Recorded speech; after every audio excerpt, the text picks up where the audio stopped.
बुद्ध अपने शिष्य आनंद और स्वास्थ्य के साथ एक गांव से गुजर रहे थे। अचानक एक आदमी आया और उसने बुद्ध से पूछा कि बुद्ध क्या ईश्वर हैं? बुद्ध ने पूछा तुम्हें क्या लगता है? तो उस व्यक्ति ने उत्तर दिया कि मुझे तो लगता है कि ईश्वर हैं, पर आपका क्या ख्याल है? तो भगवान बुद्ध मुस्कुराए और कहने लगे कि बिल्कुल गलत लगता है, तुम्हें इस अस्तित्व में ईश्वर जैसी कोई चीज है ही नहीं। तो वह आदमी हाथ जोड़कर चला गया। कुछ दूर चलने के बाद एक दूसरा आदमी आया। उसने बुद्ध से पूछा कि बुद्ध, मैं कई दिनों से परेशान हूँ, मुझे लगता है कि ईश्वर की बातें सभी बकवास हैं। तो बुद्ध हंसे और बड़े प्रेम से कहा, तुम्हें बिल्कुल गलत लगता है, इस अस्तित्व में सिर्फ ईश्वर ही है और कुछ नहीं। जरा देखो तो, आंख बंद तो करो, खोजो तो। इस उत्तर को सुनकर उनके शिष्य आनंद और स्वास्थ्य आश्चर्य में पड़ गए कि एक ही सवाल और दो उत्तर। अब शाम हो गई थी। बुद्ध विश्राम के लिए रुक गए। तभी एक आदमी घबराया हुआ आया और बुद्ध के पास आकर जोर से कहा कि बुद्ध क्या ईश्वर है कि नहीं? मैं परेशान हूँ, मैं खोज रहा हूँ, मार्गदर्शन करें। तीसरे आदमी के सवाल पर बुद्ध चुप रहे, कुछ नहीं बोले। उन्होंने मौन होकर अपनी आंखें बंद कर ली। अब आनंद और स्वास्थ्य के आश्चर्य का ठिकाना न रहा। वो सोचने लगे कि एक जैसे तीन सवाल और अलग अलग जवाब, उन दोनों को बुद्धि की चुप्पी हैरान कर गई। आदमी के जाते ही आनंद ने उनसे पूछा कि सुबह जब उस पहले व्यक्ति ने पूछा था तो आपने कहा कि हाँ, दोपहर में जब दूसरे आदमी ने कहा तो आपने कहा कि नहीं, और शाम को आप मौन रहे। भगवान, तीन आदमी एक ही तरह के सवाल लेकर आए, लेकिन मैं हैरान हूँ कि आपने तीनों को अलग अलग जवाब दिए। मुझे कुछ समझ में नहीं आ रहा है। तो भगवान बुद्ध मुस्कुराए और कहने लगे कि आनंद, जो पहला व्यक्ति आया था उसने मान लिया था कि ईश्वर है, तो मैं उसकी मान्यता को मिटा देना चाहता था कि वह खोजना शुरू करें। ईश्वर है यह मानकर बैठ ना जाए, वह सत्य तक पहुँचे और उसका अनुभव करें। और दूसरे व्यक्ति ने भी मान लिया था कि ईश्वर की बातें कोरी बकवास है। मैंने उसकी धारणा को भी मिटा दिया ताकि वो भी खोजे कि ईश्वर है कि नहीं। और तीसरा आदमी अभी संशय में था, वो खोज रहा था, इसीलिए मैं मौन रह गया। यहाँ पर मौन रह जाना ही उचित था। दोस्तों, भगवान बुद्ध के बारे में यह प्रचलित था कि वह किसी भी प्रश्न का जवाब सीधे नहीं देते थे। उनके जवाब रहस्य से भरे होते थे।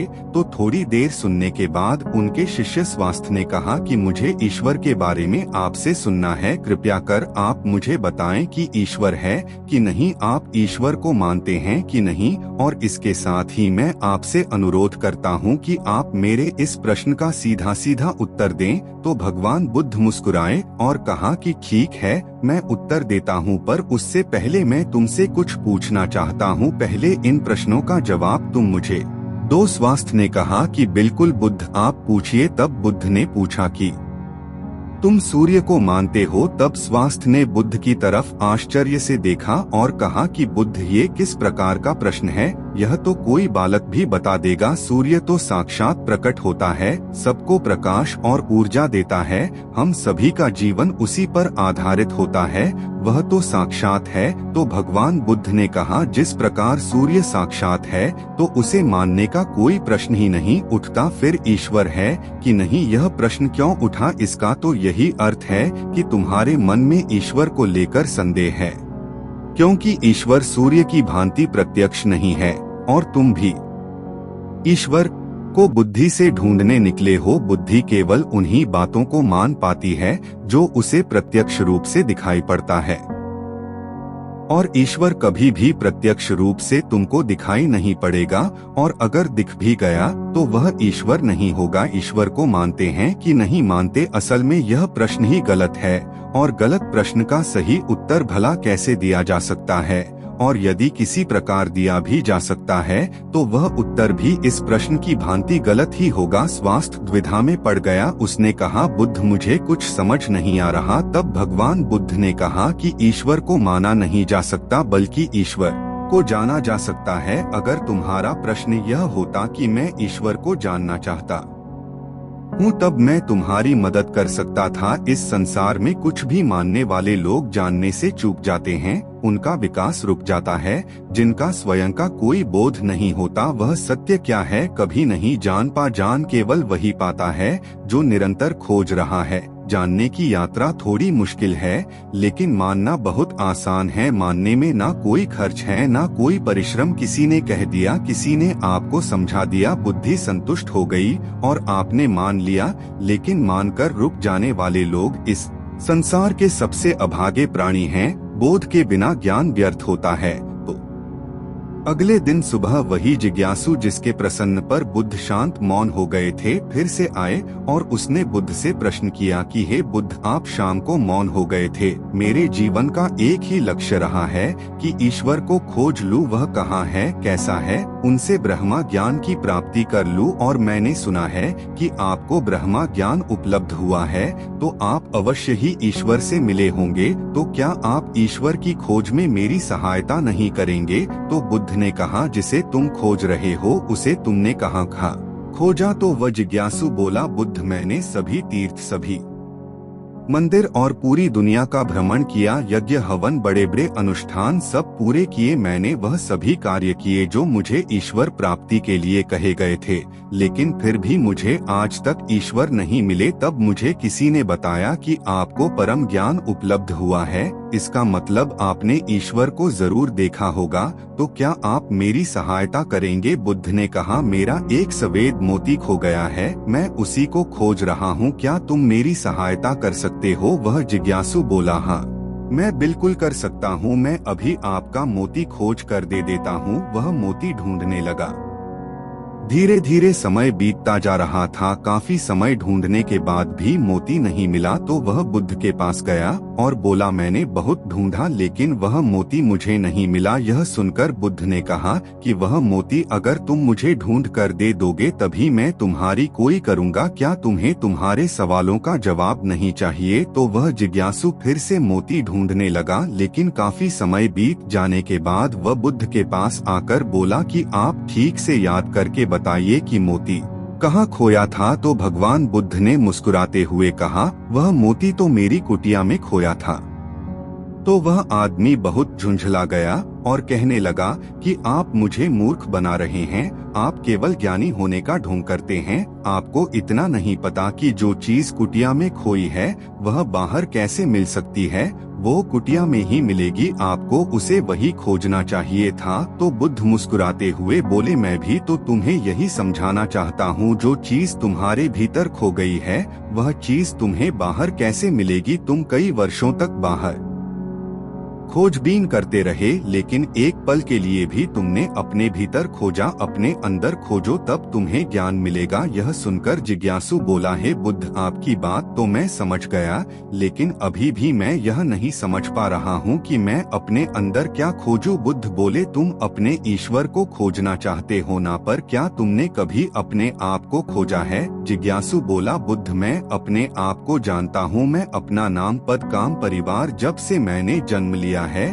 तब से यह सभी चीजें जानता हूँ। मैं कुछ भी नहीं भूला हूँ। तो फिर मुझे और क्या जानने की जरूरत है? मैं या जानूं? तब बुद्ध ने कहा, अभी बताओ, इस समय तुम्हारे सबसे नजदीक कौन है? जिज्ञासु बोला, इस समय तो आप ही मेरे नजदीक हैं। बुद्ध ने कहा, उससे भी ज्यादा नजदीक कौन है? उसने कहा, आपसे ज्यादा नजदीक तो हवा है। बुद्ध ने कहा, हवा से ज्यादा नजदीक क्या है? जिज्ञासु सोचकर बोला, हवा से ज्यादा नजदीक तो मेरे वस्त्र हैं। तब बुद्ध ने कहा, और इन वस्त्रों से ज्यादा नजदीक क्या है? तब जिज्ञासु बोला, इससे ज्यादा नजदीक तो कुछ भी नहीं है। तब बुद्ध ने कहा, अपनी आंखें बंद करो, बिल्कुल शांत होकर अपने भीतर खोजो, तुम्हारे भीतर क्या है। विचारों को हटा दो और ध्यान दो, तुम्हारे नजदीक क्या है। थोड़े समय बाद बुद्ध उससे पूछते हैं, तुम्हारे सबसे नजदीक क्या है? जिज्ञासु बोला, पहले ऐसे लगा मेरी सांसें मेरे सबसे ज्यादा नजदीक हैं, लेकिन धीरे धीरे मेरी सांसें मुझसे दूर होती चली गई। फिर मुझे लगा कि मेरी दिल की धड़कन मेरे सबसे ज्यादा नजदीक है और वो भी धीरे धीरे मुझसे दूर हो गई। मैं खुद से ही दूर हो गया, मुझे अलग अनुभव हुआ, मैं कहीं नहीं हूँ, फिर भी हूँ। बुद्ध में इस चीज को अभी भी नहीं समझ पा रहा हूँ, यह क्या है? बुद्ध मुस्कुराए और कहने लगे कि अब तुम सही खोज कर रहे हो, शीघ्र ही तुम्हें तुम्हारा मोती मिल जाएगा। वह जो तुम्हें समझ नहीं आ रही थी वह समझ आ जाएगी। यह सुनकर जिज्ञासु ने बुद्ध से अपनी अभद्रता के लिए माफी मांगी और उनका आभार व्यक्त किया कि आपने मुझे ज्ञान का रास्ता दिखाया। तो ईश्वर को मानो नहीं जानो, जब तुम ईश्वर को जान जाओगे, उसका स्वाद चख लोगे, तब तुम भी उस बात को किसी को बता नहीं पाओगे, उस ईश्वर की सीधी व्याख्या नहीं कर पाओगे, लेकिन दूसरों को ईश्वर का स्वाद चखा में मदद कर सकोगे। बुद्ध तत्व संबंधित प्रश्न जैसे ईश्वर व आत्मा, इनसे संबंधित प्रश्नों से बचा करते थे, उनका उत्तर नहीं देते थे, और अगर कहीं व्यवस्था पड़ी उसका उत्तर देना पड़ा तो वह उदाहरण के माध्यम से समझाने का प्रयास करते थे। जिन्होंने भी ईश्वर का वर्णन किया उनके अनुयायियों ने अलग अलग समुदाय बना लिए और अपने ईश्वर को सही और दूसरे के ईश्वर को गलत मानने लगे। बुद्ध इस बात को जानते थे, इसलिए कई बार उन्होंने ईश्वर को नकारा था। उन्होंने ईश्वर को इनकार इसीलिए किया ताकि आपकी प्यास और गहरी हो सके और आप स्वयं उसे जाने। उन्होंने सदैव कहा है कि मेरे या किसी के कहने को मानो नहीं, स्वयं अनुभव करो। दूसरों के कहने या सुनने से धारणा उत्पन्न होती है और धारणा खोज में सबसे बड़ी बाधा होती है। बचपन से ही सभी को सिखाया जाता है कि यही हमारे इष्ट हैं, यही हमारे भगवान हैं, और इसीलिए वह बच्चा जो कि खोजी हो सकता था, जो जिज्ञासु हो सकता था, उसकी जिज्ञासा वहीं पर समाप्त हो जाती है और वह बच्चा जीवन पर्यंत उन कर्म कांडों में लगा रहता है जो कि दूसरों ने उसे बताए थे। वह खुद का मार्ग कभी तलाश ही नहीं पाता और यही धारणा पीढ़ी दर पीढ़ी हर धर्म में चली आ रही है और इसीलिए ईश्वर को तलाशने वाले लोग बहुत कम बचे हैं। बुद्ध हमेशा कहते थे कि मानना तो बहुत आसान है, किसी ने कहा और आपने मान लिया, इससे आपकी खोज हमेशा के लिए समाप्त हो गई। अगर आपको सच में खोजना है तो उसके लिए आपके मन में संशय होना चाहिए। संशय होगा तभी सवाल उठेंगे और सवाल उठेंगे तभी आप किसी को जान पाओगे। वह तो सारी धारणाओं से परे है, क्योंकि धारणा बुद्धि का ही अस्तित्व होता है और बुद्धि से उसे कभी जाना ही नहीं जा सकता। अगर उसे जानना है तो बुद्धि के पार जाना होगा और बुद्धि के पार जाने के लिए आपको अपनी धारणा यहीं पर मिटा देनी होगी। हम अपनी पहचान अपने धर्म, अपने नाम, अपने कुल या अपने परिवार से करते हैं, लेकिन यह सारी पहचान ऊपरी होती है, बाहरी होती है, दुनिया के लिए होती है। लेकिन भीतर से जब हम खुद को झांकते हैं, खुद को पहचानने का प्रयास करते हैं, तो हम यह पाते हैं कि हम खुद से ही अनजान हैं। हम खुद को पहचानते ही नहीं हैं।